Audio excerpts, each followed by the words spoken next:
If you attend yoga classes regularly, then you might have experienced a form of guided meditation at the end of the class in Shavasana. And this form of guided meditation encourages you to sense different parts of the body. This is, in fact, Yoga Nidra or yogic sleep.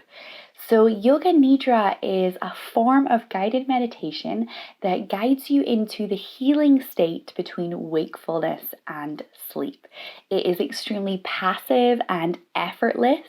You aren't trying to achieve anything, you aren't trying to move the body into a specific pose or move the mind into a specific state. It is completely passive and effortless.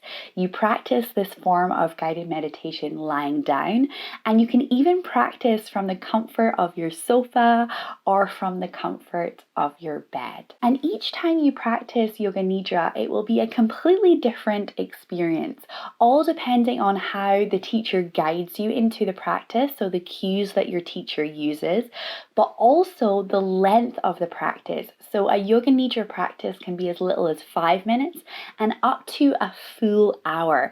And so by changing the length, that will change your experience of the practice. Yoga Nidra creates space for you to explore different states of consciousness, and the practice uses breath awareness and body sensing technique. Yoga Nidra has powerful potential for transformation and rest and rejuvenation. So for this video, I will be sharing with you 5 benefits of Yoga Nidra.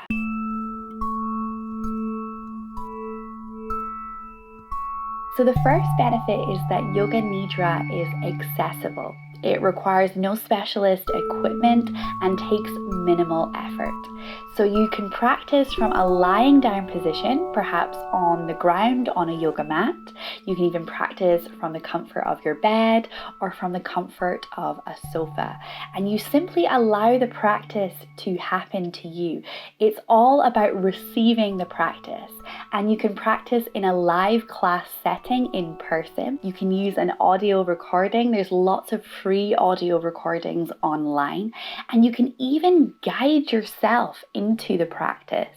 So by choosing a different way to receive the Yoga Nidra practice, that will change how you experience the practice. So there is no right or wrong way to doing Yoga Nidra. And in fact, Yoga Nidra is all about allowing the experience to happen to you. And each time you practice Yoga Nidra, you will encounter different experiences. And you can also do Yoga Nidra at any time of the day or night. And you might not remember all parts of Yoga Nidra. You might fall asleep or move into a different state of consciousness, but this is all a part of the experience. So you're not doing it wrong if you fall asleep. Every experience is uniquely yours and part of the practice of Yoga Nidra. So the second benefit of Yoga Nidra is that it helps to reduce stress and anxiety. So during a Yoga Nidra practice, you are encouraged to sense the body and also become aware of the breath. And in doing so, you systematically relax your muscles and encourage your breath to slow and deepen. And these physiological shifts encourage your body to move from the stress response, which is the sympathetic nervous system, to the relaxation response, which is the parasympathetic nervous system. So the relaxation response, or rest and digest, encourages and calms the nervous system. So it soothes the nervous system and moves the body to a state of physiological rest and a relaxation. So when the parasympathetic nervous system is engaged or the relaxation response occurs, then muscles will relax, the breath will slow and deepen, blood pressure becomes reduced, and digestive and hormonal function return to normal levels. Inflammation in the body is also reduced when this nervous system is engaged. So both the stress response and the relaxation response are normal parts of life. It's just that our modern society encourages us to be in the stress response, both by how busy we are, physiological factors like spending a lot of time sat down.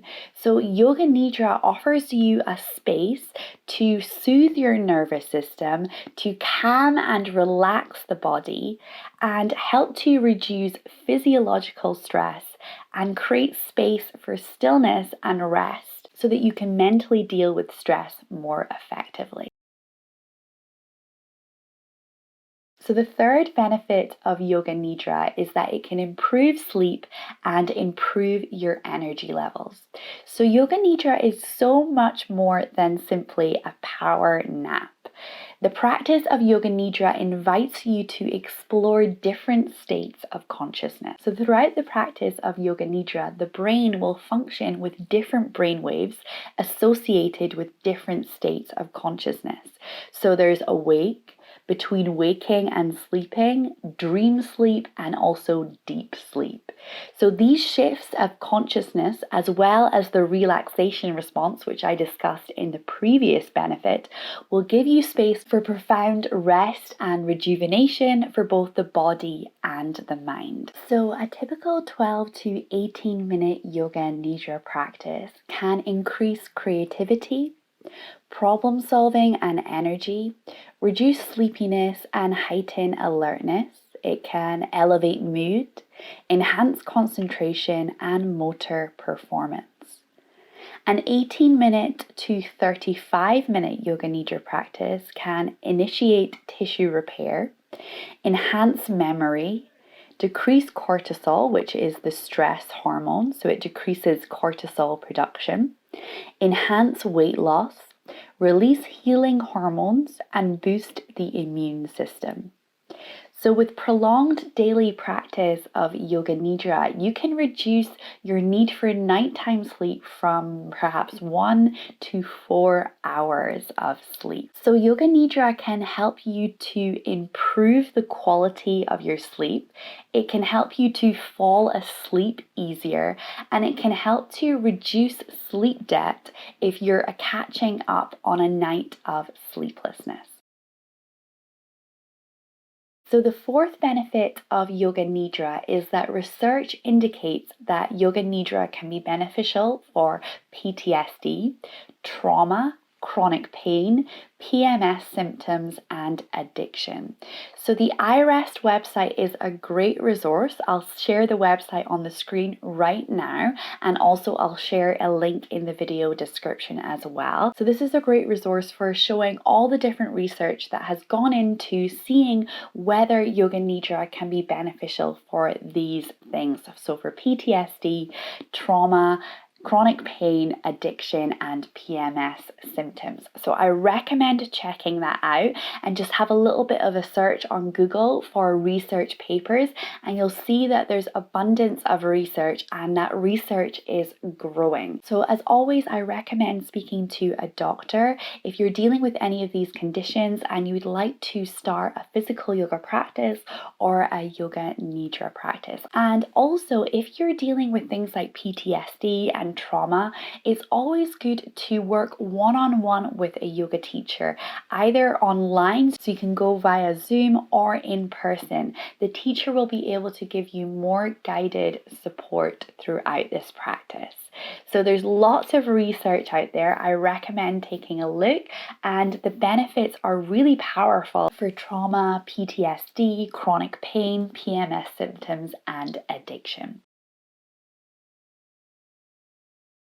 So the fifth benefit of Yoga Nidra is that it offers you space to become more attuned with your emotions and to connect deeply within. So Yoga Nidra can be a powerful tool to help you to connect to your feelings, emotions, and thoughts.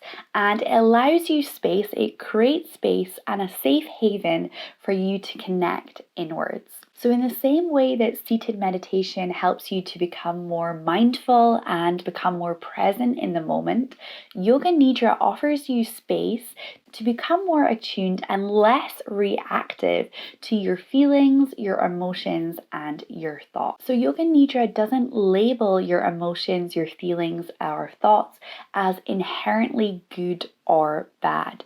It simply offers you a safe haven to come face to face with those emotions, feelings, and thoughts. It allows you to approach them without needing to overcome them, intellectualize them, or process them. And in every Yoga Nidra, you're invited to work with a sankalpa or an intention. And this is a positive statement said in the present tense. So you work with the intention at the beginning and the end of the practice, and you might be invited to come back to your intention throughout the duration of the practice. And your sankalpa or your intention is designed to remind you as to why you practice yoga or yoga nidra or meditation. And also it is designed to help you to become more present in your practice. So examples of a sankalpa or an intention can be, I am at ease and open to this experience. I am compassionate to myself and others. I dedicate time to my meditation practice. So that's just 3 examples of an intention that you might use to begin and end your yoga nidra practice. So they are similar to goals and resolutions in the sense that they are something that you want to cultivate more of in your life. But the difference between goals and resolutions is that goals and resolutions often focus on what you aren't and focus on the idea that you're not good enough and that you need to change. Whereas a sankalpa recognizes that you hold this quality deeply within, you already hold this quality, you just need to acknowledge, recognize and reinforce this quality that you want to cultivate more of. So the practice of yoga nidra and using a sankalpa can offer profound transformation for both your external life and your internal landscape. If you'd like to find out more about sankalpa and creating your own intention, then I have a video dedicated to the subject called Sankalpa Explained, and I'll leave a link to this video in the video description, but also in the cards as well right now. So the practice of yoga nidra is non-judgmental. It allows you to explore what you need in that moment and offers you space to work with long-held emotions, beliefs, and thoughts.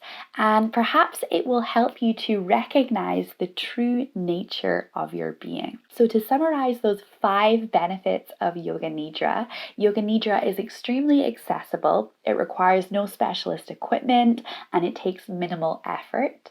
It helps to reduce stress and anxiety.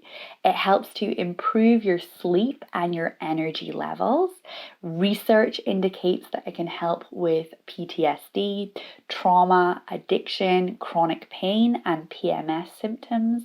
And also it creates space for you to connect inwards and to become more attuned with your emotions. So I hope you enjoyed learning more about the benefits of Yoga Nidra. It's a topic that I'm really passionate about, so I love to share it here on YouTube. So if you enjoy my videos, then you might be interested in subscribing to my email newsletter. I send out an email once a week every Sunday, and I share quotes, I share inspiration about yoga, I share educational resources about yoga, meditation, and yoga nidra. So if you're interested, then just go to my website. I'll show it here on the screen right now. Just go to my website and click on About, and then click on Email Newsletter, and just fill in your details there. You'll receive a few introductory emails, including information about me and also about how I share yoga and the styles of yoga that I share. And then you'll be included on the weekly email which goes out every Sunday. So now it's over to you. I would love to hear from you. Which of those benefits, so which of those 5 benefits resonate for you? So which one, you can choose one or more, and maybe that's because you already practice Yoga Nidra and you know why you like to practice Yoga Nidra, or perhaps you're new to the practice and it's the benefit that calls your attention. It's the benefit that you're interested in the most. So I would love to hear from you. Which of those benefits resonates most for you? Please feel free to share that in the comments below this video, and I will share my answer in a pinned comment below the video. So please feel free to have a read of that if you're interested as well. Also, I have a couple more videos that you might be interested in, which are what is Yoga Nidra, which I'll link in the cards and in the video description, and also how to do Yoga Nidra, so how to practice Yoga Nidra. So I'll link that in the video description and also in the cards as well. So feel free to check that out because that can expand your learning about Yoga Nidra. As always, thank you so much for watching and thank you for practicing with me.